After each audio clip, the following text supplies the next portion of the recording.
This is one of those cases that left many people speechless from the very beginning, not only because of the violence of what happened, but also because it all took place in a place where, in theory, a person should feel safe. In their own home. In April 2026, a news story began to appear in the headlines, on television programs, and on social media. A video had gone viral showing the moment someone shot the former beauty queen named Carolina Flores in her own home. From the beginning, nothing seemed to fit quite right. There were confusing details, strange silences, and a scene that seemed to hide more than it showed at first glance. As the hours passed, the case started to attract more and more attention, not only because of how the events unfolded, but also because of everything that started to come to light about the victim's life and the people who were close to her. Because this story isn't just about a murder. results of tension, About damaged relationships and signs that, seen later, seemed too obvious to have gone unnoticed. But before that, before learning about the different accounts, the suspicions, and everything that came after, first we have to go back to the place where it all ended, the crime scene.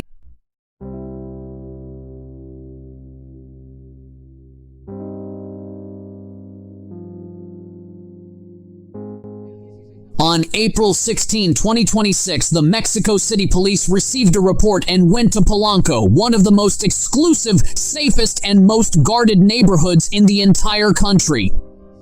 It was in an area of embassies and luxury boutiques. The last place where you would expect to find a scene straight out of a horror movie.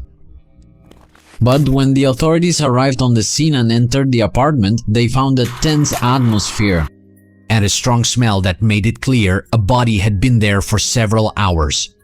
The report to emergency services was not immediate. In fact, they discovered that the person who called had waited approximately 24 hours to report what had happened. That's right, he spent almost an entire day in complete silence inside an apartment where a terrible tragedy had occurred. The person who finally made the call was Alejandro Sanchez, the victim's husband, and he did so with his lawyer by his side. Something that from the very first second set off all the investigators' alarms, but he claimed he wasn't the one who fired the shot, but someone else. When they entered the place, the scene was shocking. An elegant, well-kept apartment, and the living room was full of baby toys. It looked like the home of a peaceful family, but on the kitchen floor was the lifeless body of a young woman who would later be confirmed as Carolina Flores. 27 years old, the condition of the body confirmed to the forensic experts that Carolina had not died that same morning, but the day before, on April 15th. When the police started asking him questions, his attitude also caught the investigators' attention. Instead of appearing completely desperate or in shock, he seemed far too calm. Something that raised even more doubts about the case. But the strangest thing was the explanation the husband gave for not calling the police earlier. According to reports that were later leaked to the press, he claimed that he stayed in the apartment all that time because he needed to feed his baby, who was still breastfeeding. Alejandro was afraid that his baby would be sent to a children's home if he was arrested. And he said that he even recorded videos with instructions about the baby's care before going to the prosecutor's office. The detail is that he stayed inside the apartment, he even slept there, and he was taking care of his baby in that place, all while knowing that his wife's lifeless body was in the kitchen. It was a detail that left many people shocked, and it made this case even more disturbing. The forensic experts began to examine the scene and quickly confirmed that it was neither an accident nor a robbery. It had been a direct and extremely violent attack. The victim received at least 6 gunshots distributed in the chest and head. For the investigators, everything indicated that it was an attack carried out at very close range. Something that has no explanation is that if there were so many gunshots inside the apartment, how was it possible that no one heard anything? No neighbor reported hearing the shots.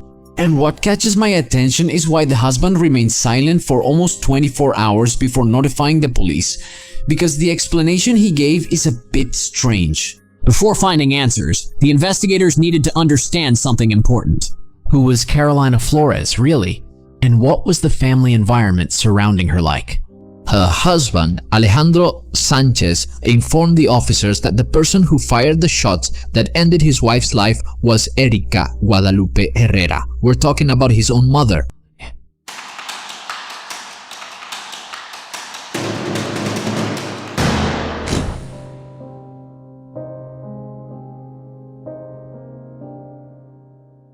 Carolina Flores Gomez. She was only 27 years old and was originally from Ensenada, Baja California. Those who knew her described her as a charismatic, cheerful young woman full of ambition. From a very young age, she was good at connecting with people and comfortable in front of the cameras. Her rise to fame happened in 2017 when she was just 18 years old. She participated in an important beauty pageant and won the title of Miss Teen Universe, Baja California. Thanks to that, she was able to represent her state in national competitions and began to make a name for herself in the modeling world in Mexico. Since then, she started participating in runway shows, photo shoots, and campaigns for different brands. But Carolina didn't just stop at beauty pageants. She knew how to adapt to the times and became a very active content creator, especially on platforms like TikTok. There, she shared her daily life in a very relatable way. She shared her travels, gave fashion advice. She uploaded videos with trending music and always shared wellness and motivational messages for her followers. She was the very image of someone enjoying her youth to the fullest. But Carolina's most important dream was no longer in front of the cameras or on the runways, but with her family. Carolina had a romantic relationship with Alejandro Sanchez since around 2020. This is according to the images shared on their social media. In 2024, they got married and had a son who was only 8 months old at the time of the crime. Her life changed completely when she became a mother. Her baby became the center of everything for her. On her social media, she appeared happy sharing moments from her new family life and her day-to-day in one of the most exclusive areas of the country. For those who followed her, everything seemed perfect. Now one imagined that behind that image there were problems and tensions that would end in the worst way.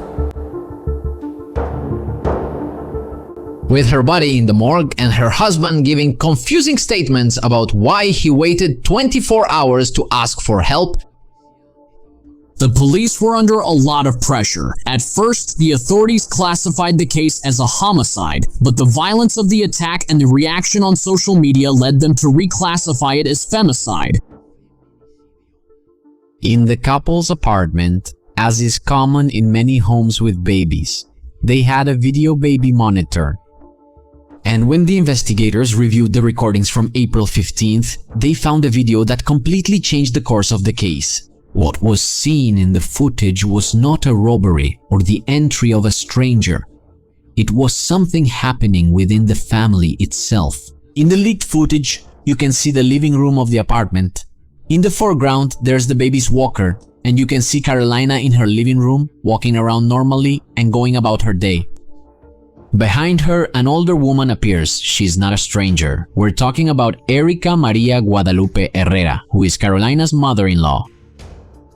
In the video, you can see them talking. Apparently, Erika went to visit them. The audio isn't very clear at first, but you can tell they're talking about how her trip was. And at one point, the mother-in-law asks her for a bottle of water, and Carolina goes to a cabinet to get the water. But then she turns around and walks toward the kitchen.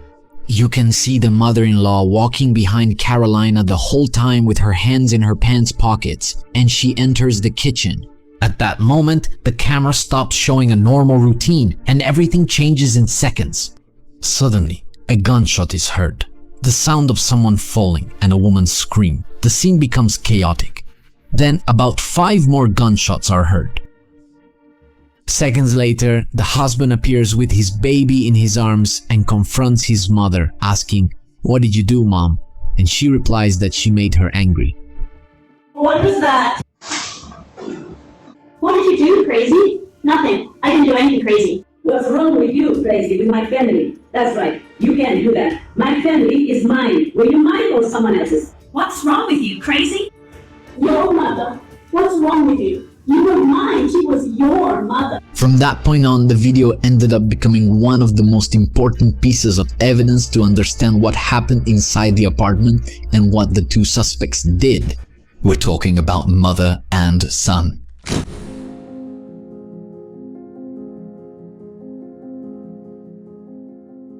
Before talking about how the investigation continued after the discovery of the video, it's important to pause for a moment to understand why this case ended in such a violent way.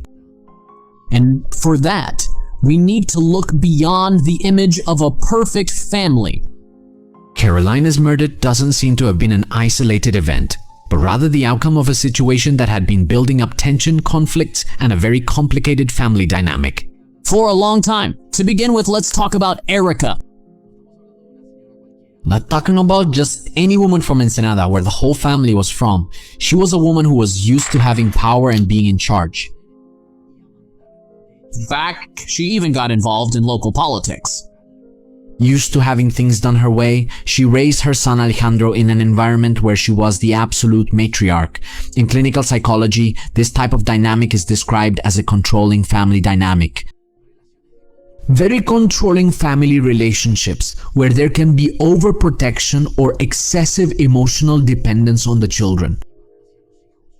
In those cases, the mother may have difficulty accepting her child's independence, and this creates conflicts in relationships when other people enter the picture or new stages in life begin.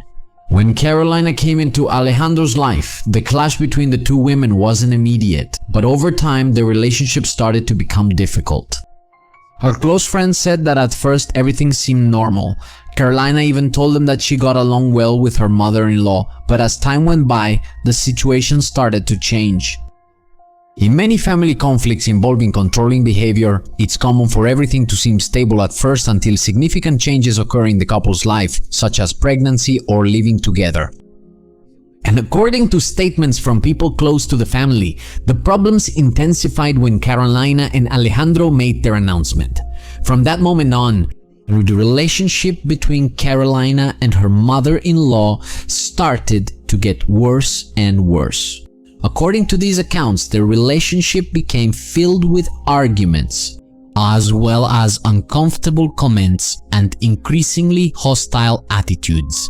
They even said that Erica blamed Carolina for driving Alejandro away and for completely changing the relationship she had with her son. The situation between the couple and Erica reached a point where things became very difficult to handle, so they decided to move away and start a new life in Mexico City, far from Baja California. The idea was to find peace and raise their baby away from family problems. However, moving away physically did not solve the problems that already existed within the family because the tensions remained and the conflicts never disappeared completely. And the thing is, Alejandro seemed to have a lot of trouble setting boundaries in his relationship with his mother. Family relationship specialists explain that in some cases where there is very strong control within the family, people can end up normalizing certain behaviors and have a hard time reacting to or facing those conflicts. For the investigators, that helped to understand why Erica still had access to the Polanco apartment, and also why Alejandro's reaction during and after the crime generated so many doubts and questions. Another worrying point was the conflicts that existed involving the baby. According to Carolina's mother during the arguments, Erica not only showed resentment toward her, but also expressed annoyance about the way she took care of her own son. According to these testimonies, the mother-in-law said she felt distance from the baby, while Carolina tried to keep some distance because of the tense atmosphere that already existed within the family. This tragedy reached its peak with the famous phrase that Erica shouted at Alejandro seconds after taking his wife's life. "Your family is mine. You are mine, and she stole you." That single phrase is a case study. Psychiatric, it shows obsessive behavior, a total dehumanization of the victim, and a distorted perception of reality. Where killing a person seems justified if it's to get back something she sees as her property. I mean, we're talking about her son. In her mind, Erica didn't kill a 27-year-old mother, but rather eliminated an obstacle, which makes this much more sinister and truly pathetic. Truly.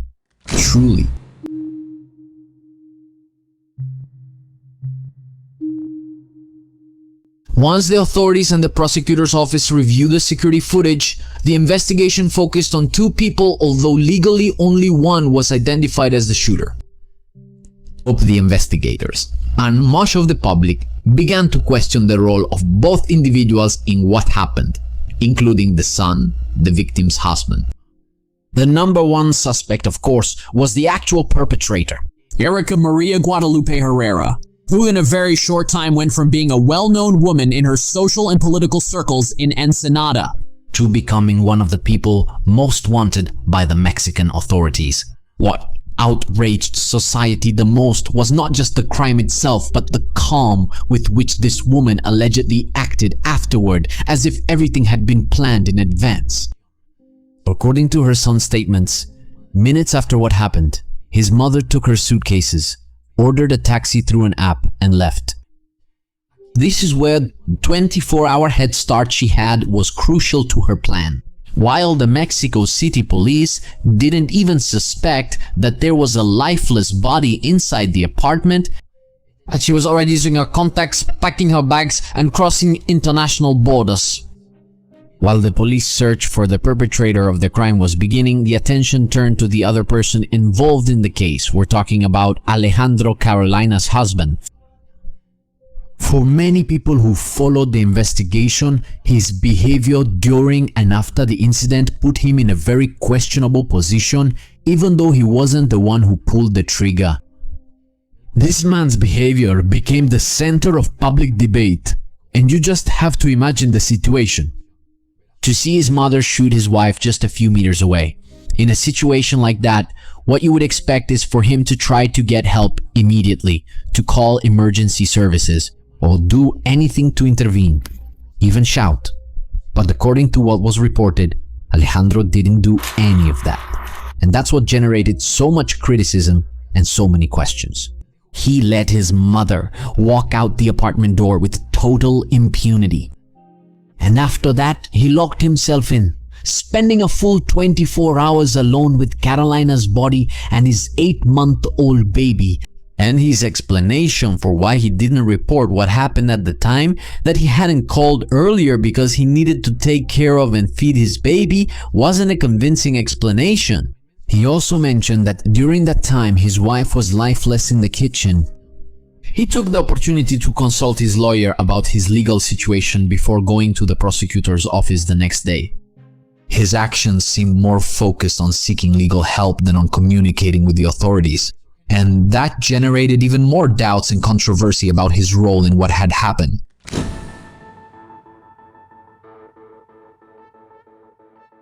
When it seemed that the investigation had already identified the main people responsible, new doubts and questions began to appear that made the case even more disturbing. As the days went by, both the prosecutor's office and the journalists began to notice details that didn't add up.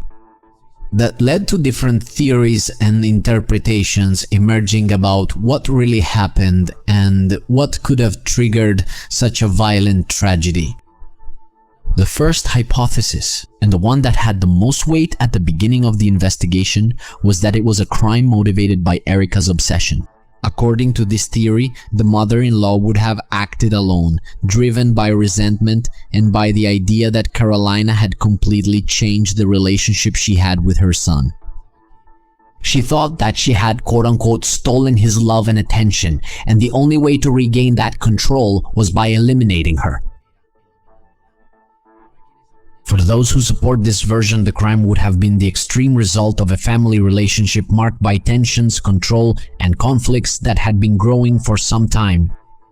According to what we investigated, Some specialists say that Alejandro's reaction was due to having lived for years in a very controlling relationship with his mother. Because of that manipulation, Erica was able to completely dominate him.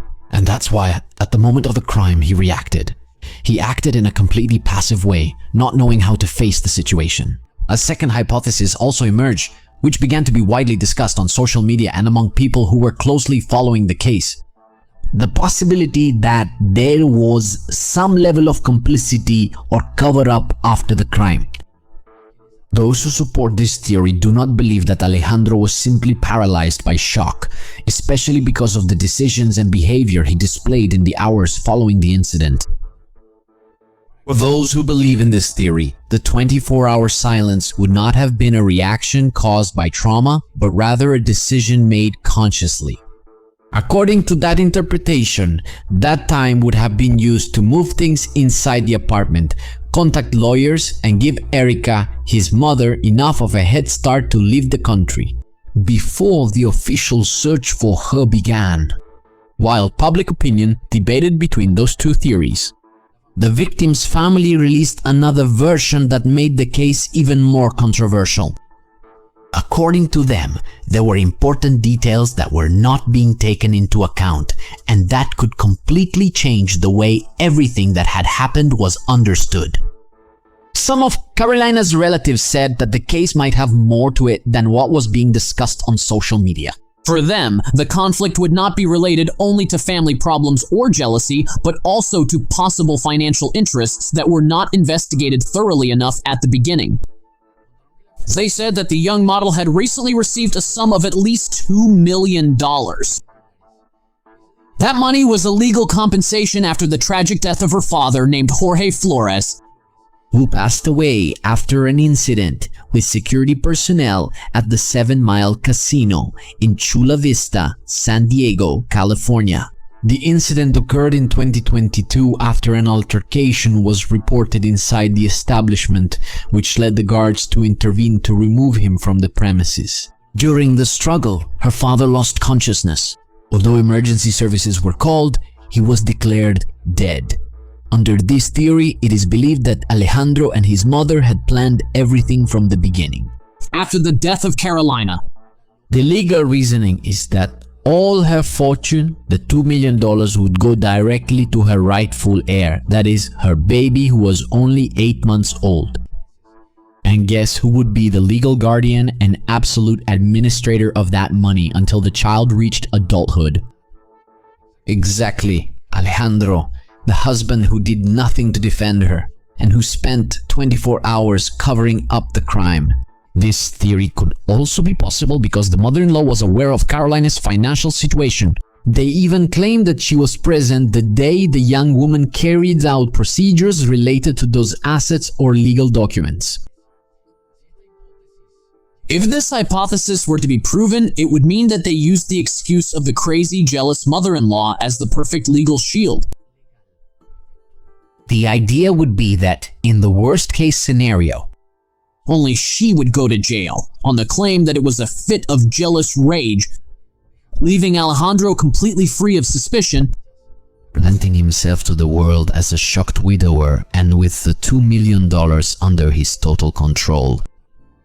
As Carolina's uncle said in an interview, "Follow the money and you'll find the culprit." This last theory completely changes the way we see the case. It would no longer be just a family tragedy or an emotional conflict, but a possible crime planned with a clear objective. Under this interpretation, the case would become a much more complex investigation, where there are still doubts about what really happened inside the apartment before the shots were fired. For now, much of what is being discussed remains part of hypotheses and unconfirmed accounts, while the justice system tries to clarify the facts.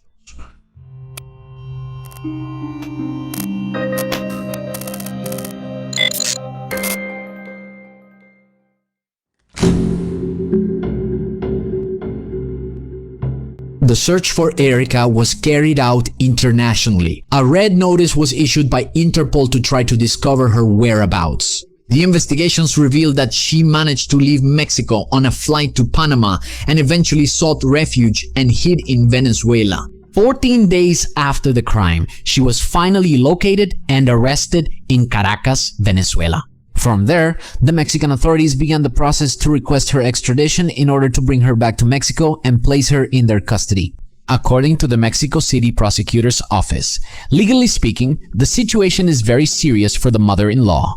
They are not investigating it as an accident or as involuntary manslaughter, but as femicide. In Mexico, femicide is one of the most serious crimes in the penal code.